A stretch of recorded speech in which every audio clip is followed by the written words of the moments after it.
Hello friends, welcome to our channel Gyan Ganga Ayurveda classes में। आज हम लोग बात करने वाले हैं। आज का टॉपिक जो आपके सामने है, how to easily draw superior vena cava and its tributaries. तो सुपीरियर वेना केवा को हम लोग देखेंगे कि किस तरह से बहुत ही कम समय में इजीली ड्रॉ कर लेते हैं। तो आइए स्टार्ट करते हैं। जैसा कि पता है, सुपीरियर वेना केवा क्या करती है, ब्लड को, जो डीऑक्सीजनेटेड ब्लड होती है, इम्प्योर ब्लड होती है, ड्रेन करती है हार्ट में। हार्ट के किस चैम्बर में? राइट एट्रियम में ड्रेन करती है। तो आइए इजीली ड्रॉ करते हैं।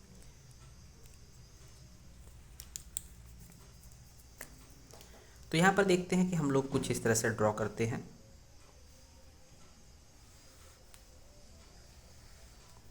सपोज करिए हम लोगों ने सुपीरियर वेना केवा बनाया है।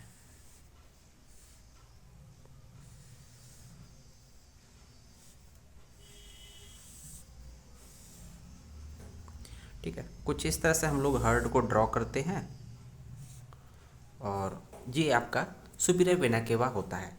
ये यहाँ पर सुपीरियर वेना केवा कहाँ पे, कौन से चैम्बर में ओपन होता है? तो आपके सामने है right atrium. Right atrium open हो रहा है, ये लेफ्ट एट्रियम है और ये राइट वेंट्रिकल है और ये लेफ्ट वेंट्रिकल है।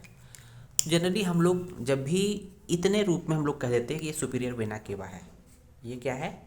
सुपीरियर वेना केवा। बट बात जब आती है कि इस बना किससे है, तो तब आता है कि फिर इसके डिटेल पढ़ा जाए।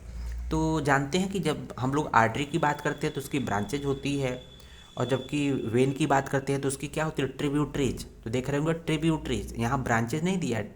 वेन से रिलेटेड, वेन जिससे बनती है उसको बोलते हैं ट्रिब्यूटरीज। तो देखते हैं किस तरह से सुपीरियर वेना का फॉर्मेशन होता है। तो सुपीरियर वेना केवा फॉर्मेशन के लिए हम लोग देखेंगे, यहाँ पर दो स्ट्रक्चर से बना है। Brachiocephalic vein, right brachiocephalic vein and left brachiocephalic when.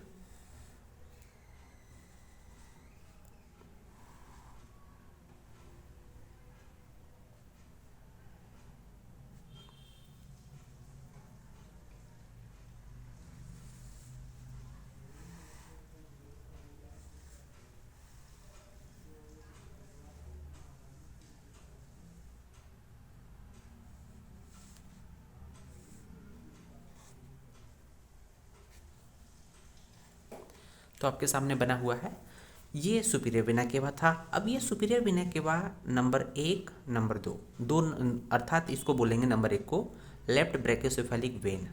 ये क्या है? Left brachiocephalic when.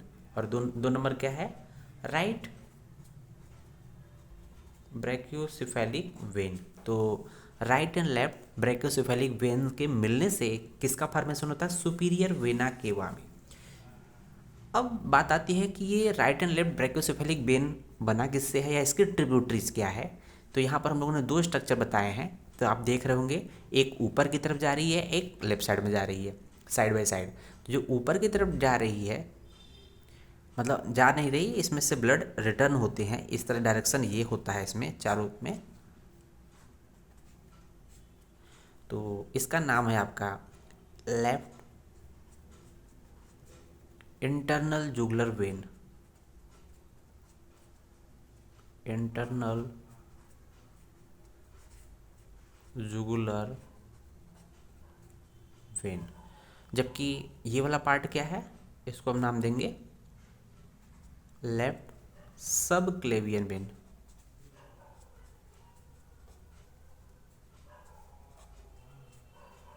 उसी तरह से देखेंगे राइट साइड में भी हम लोग का वही सेम पैटर्न है। ये जो ऊपर से आ रही है इसको हम नाम देंगे राइट इंटरनल जुगुलर वेन, और जो ये वाला पार्ट है जो साइड बाय साइड है इसको बोलेंगे राइट सब क्लेवियन वेन। तो देख रहे होंगे कितना इजीली हम लोग ड्रॉ कर लिए। यहाँ पर ध्यान देने वाली बात है कि जो एओर्टा होती है, एओर्टा की जो ब्रांचेज होती है, बस वो तो हमको ईजिली याद हो जाता है। तो यहाँ देखेंगे हम लोग कि जो एओर्टा का फॉर्मेशन अर्थात जो ब्रैकियोसेफेलिक ट्रंक था एओर्टा में, आर्टरी केस में ब्रैकियोसेफेलिक ट्रंक देख रहे होंगे, तो ये कॉमन कैरोटिड आर्टरी और सब क्लेवियन आर्टरी, इन दोनों के मिलने से क्या बन रहा था, ब्रैकियोसेफेलिक ट्रंक। तो यहाँ पर ब्रैकियोसेफेलिक वेन का फॉर्मेशन, बस फर्क इतना है कि जो कॉमन कैरोटिड आर्टरी था जो ब्रेन को ब्लड दे रहा था, ये ब्रेन से ब्लड रिटर्न कर रहा है, that is called internal jugular vein.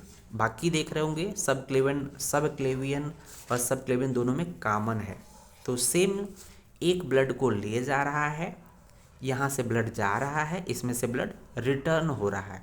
तो फर्क इतना है, सब क्लेवियन जो इंटरनल जुगुलर वेन का अंतर है, इसको ध्यान रखेंगे तो एओर्टा से रिलेटेड ब्रैकियोसेफेलिक ट्रंक और सुपीरियर वेना केवा से रिलेटेड ब्रैकियोसेफेलिक वेन इजीली याद हो जाएंगे।